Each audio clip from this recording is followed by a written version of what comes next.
the beautiful Miss Madeline Bolden Johnson, and we are here standing in the YMCA right here on Walnut Street. And Miss Madeline, you actually grew up right here, right? Right here in this very room. I used to have my ballet lessons and tap and toe right in this room, right here. Now, prior to you singing the Black National Anthem, you gave some history about the east side of Wilmington. Do you mind sharing a little bit of that? Not at all. I grew up in Sherman Street, 501 Sherman Street, and the Y was our place of recreation.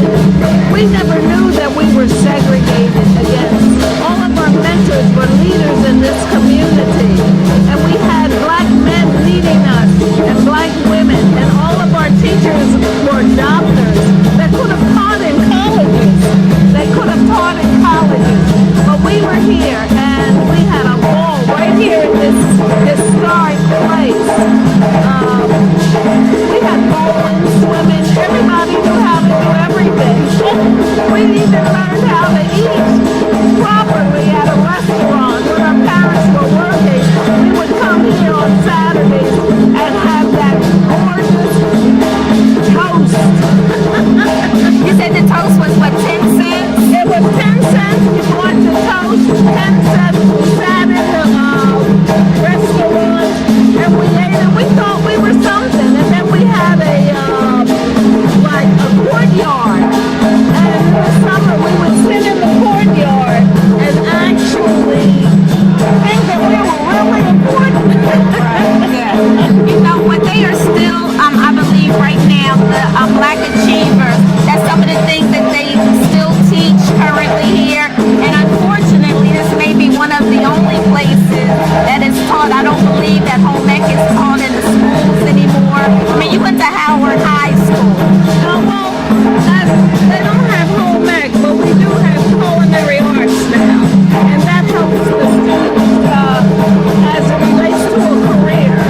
You know, I went to Howard High School, and at the time, when I was at Howard High School, it was both a high school and a junior high school until such time they opened up Bancroft. And I think that might have been in 52 when they opened Bancroft for a middle, they call it middle school, but we called it junior high school then. But Howard was the place, and we had used books from P.S. DuPont. Okay. And as a matter of fact, I was telling someone the other day, I sang for Eleanor Roosevelt at P.S. High School when she came to town. It must have been back in the maybe 51 or 50, maybe 54 or so. But anyway, she came to Wilmington, and we did the Stabat Mater, Infirmatus, both myself and a young lady from P.S. DuPont High School for Eleanor Roosevelt. Wow, that's phenomenal. Yep. And I must say, I mean, you're giving history, but you're so beautiful. Like no one, if you was to tell someone your age, no one would ever believe you. Your former boss and I are the same age, Ernest Congo. He's still kind of sort of my boss. Oh, is he really? Okay. Yeah, he and I both will be 77 in April. Well, you look great. Thank you so much for sharing with us. you. Now I am here with former president of the NAACP, Mr. Keith Booker. Mr. Booker, thank you so much for taking time out to come and share with us on today. All right, it's a pleasure. Pleasure's all mine. You're welcome. Now, tell me a little bit about the history of you becoming the president of the NAACP. Well, I'm a native Wilmingtonian. Grew up I guess came of age in the 70s. Graduated. That means I've seen but didn't experience personally the 60s. It was very sad to see the assassination of Dr. Martin Luther King. It was very sad to see the assassination of people like Malcolm X and to see the struggles that many people had been through. I came of age that we were starting, the doors beginning to open. I was given an opportunity to go to college. I get a degree that many people before me weren't allowed to. With that background and able to get an education, when I graduated, I said I wanted to give something back to the community that I came from. And I looked around to see where I could best help people. I began employment in the city of Wilmington at a community-based agency. In fact, I started at Kingswood Community Center in Northeast Wilmington. And then I began from there moving to the city of Wilmington government as a community activist. And at the same time, I wanted to do volunteer work.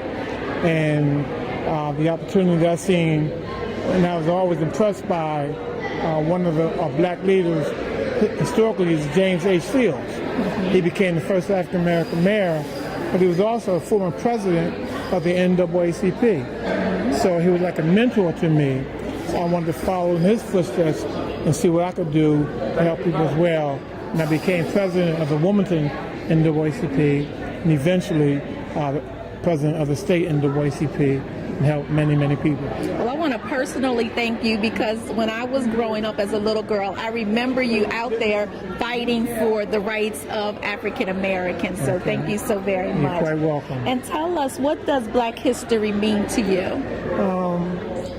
It is the foundation on which I stand. I'm very disappointed that today many young people don't know their history. I wonder, with all that's going on in our community, not always the good, but many of the bad things. Pastor Christopher Bullock mentioned the number of funerals he's attending on a weekly basis. I'm wondering, many of that I think is a breakdown, due to a breakdown in our people not knowing our history. If we knew from whence we came, I think we would value our life and value what we do and what we have more than we do today. Black history is very important because, as I said earlier, if you don't know from whence you came, you don't know from where you're going. And the people who don't know their history are doomed to repeat it.